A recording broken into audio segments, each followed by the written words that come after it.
My name is Jeff. Why did you say that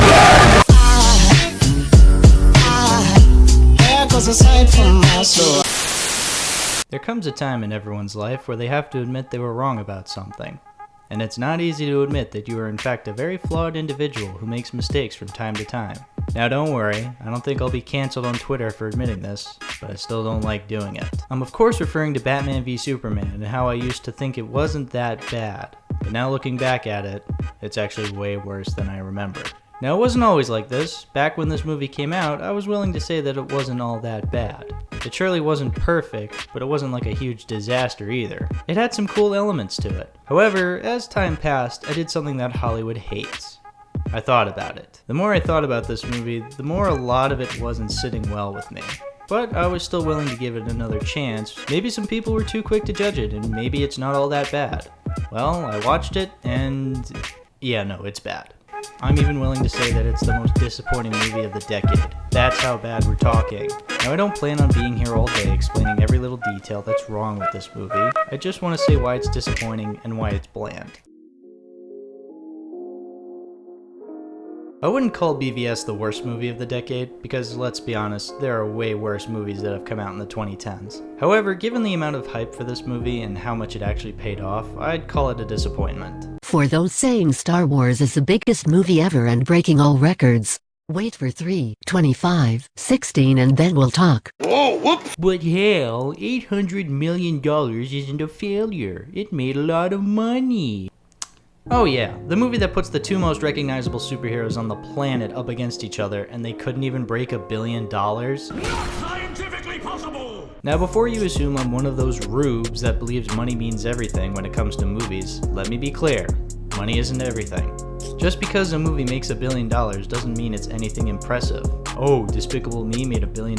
That settles it. Cinematic classic. Oh, Captain Marvel made $1 billion? It's definitely not a boring or bland Phase 1 tier Marvel movie. Nah, masterpiece. Oh, Lion King, god damn it. My point is, just because a movie makes a lot of money, it doesn't mean anything. But a movie still needs to prove it's worth watching. And when a movie makes a lot of money, chances are there's at least something worth watching in it multiple times. Sure, BVS made a lot of money, but think about how many people wanted to watch this movie. Think about how many people know who Batman and Superman are, even if they aren't huge fans in the first place. I'd argue this movie has as much hype around it similar to movies like Infinity War or Force Awakens, movies that were projected to be huge hits whether they were going to be good or not. And sure, say what you will about those movies, but you can't deny they were huge hits critically and financially. BVS could have easily made as much money as both those movies, but it didn't. BVS also had the disadvantage of not being as critically successful as the others I mentioned. Again, say what you will about Infinity War or Force Awakens, but they are definitely better in every way over BVS. Maybe you personally don't like them, trust me, I have my quarrels with them as well, but even I have to admit they succeed at being better movies that certainly deserve to break $1 billion and even $2 billion. Infinity War acts as the climax of a franchise years in the making. Force Awakens acts as a starting point for a fresh start for another franchise. So why didn't this movie win over critics and swoo audiences? Well, put simply, it's supposed to be a starting point, but acts like a climax. Also, it tries way too hard at being that epic climax. Like, way too hard. This movie had probably the easiest setup for a movie ever. Make the two most popular superheroes of all time fight each other. I can't stress enough how easy making this movie could have gone. And they fucked it up. How do you screw up a simple concept of a movie? You make it convoluted as fuck.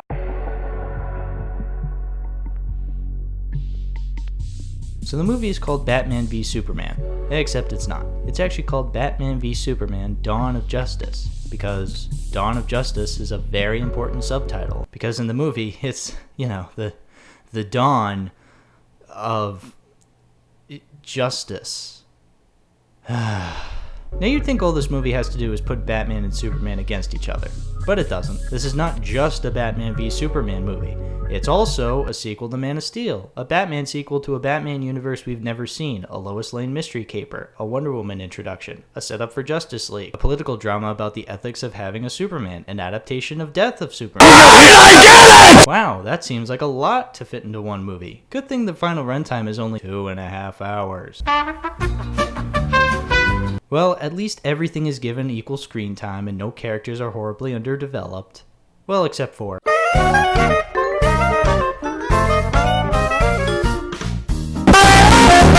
Alright, so not everything works in this movie. But there's gotta be some cool stuff. Wonder Woman is finally shown on the big screen, but she barely does anything until the climax where she just shows up and everyone is confused. She with you? I thought she was with you. You've literally been talking with her, Bruce. What do you mean you thought she was with Superman? I get this was a moment for the trailer, but either work it into the movie better or don't include it at all. It's not like it was funny to begin with. Okay, so Lex Luthor is a badass villain, right? This is one of the most embarrassing villains I've ever seen in a movie. I watched Batman and Robin recently and found Schwarzenegger's Mr. Freeze a more convincing villain. Schwarzenegger's Mr. Freeze. Allow me to break the ice. You are not sending me to the cooler. Freeze well. What killed the dinosaurs? The Ice Age! Also, Batman and Robin is a better movie than BVS, but only slightly. Okay, well at least the one thing they can't screw up is the actual fight between Superman and Batman. And, admittedly, it's pretty cool. All 2 minutes of it. Ugh, okay, at least they join forces in a cool way. Like, they have to fight Doomsday, who looks like a badly rendered troll from the Hobbit movies. That's what makes them join forces, right? No, it's actually because their moms share the same name. What? Save Martha!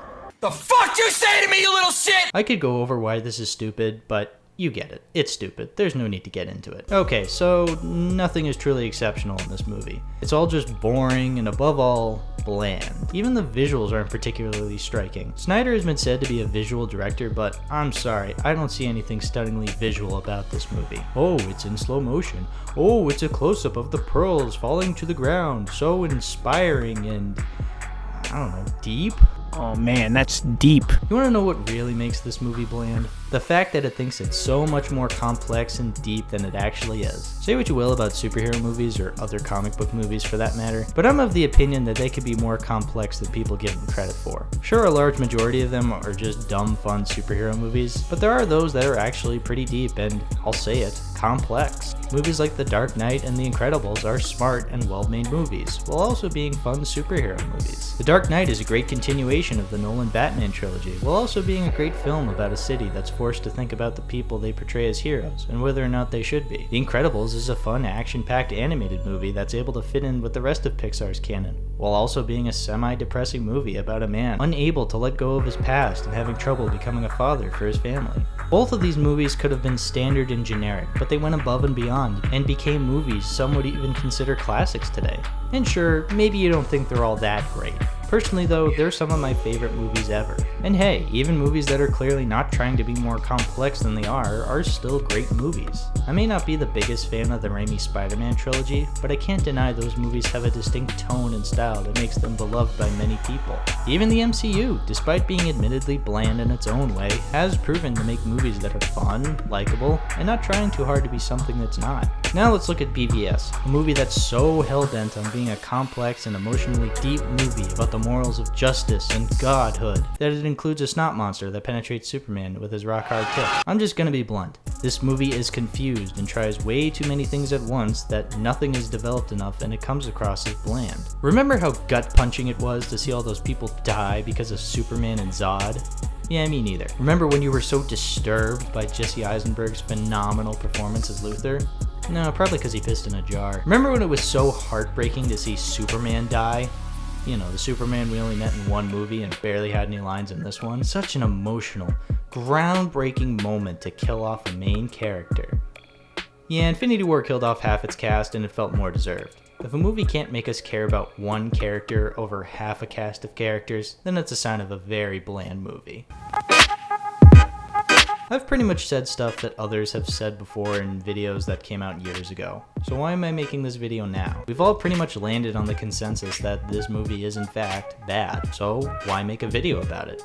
Well, because I was really ready to give this movie a second chance. A while back I rewatched another movie I wanted to give a second chance to, that coincidentally also starred Batman, The The Dark Knight Rises, a movie that after watching it the first time and thinking it was okay, I thought about more and really didn't like. Much like BVS though, I did want to revisit it and see if maybe I'd missed something. And while I won't call this movie a masterpiece, I was pleasantly surprised at how much I actually enjoyed it. It was great to see the great action, likable characters, and fantastic music. Again, not a masterpiece, hell it's still my least favorite out of the Nolan Batman movies, but I definitely don't hate it as much as I used to. BVS, however, has not aged well in the slightest, and I actually found myself dreading it even more the first time I watched it, mainly because it tries too hard and doesn't succeed in any way. I'm glad DC made better movies eventually, but it's still a shame that they had to make a movie that could have been so great into one of the biggest disappointments in some time. If you're one of the few people who do like this movie, good for you. I wish I could say the same, but I can't. There are better superhero movies and even better DC movies out there that I'd much rather watch a million times than watch this one more time. Oh, before I go, Martha.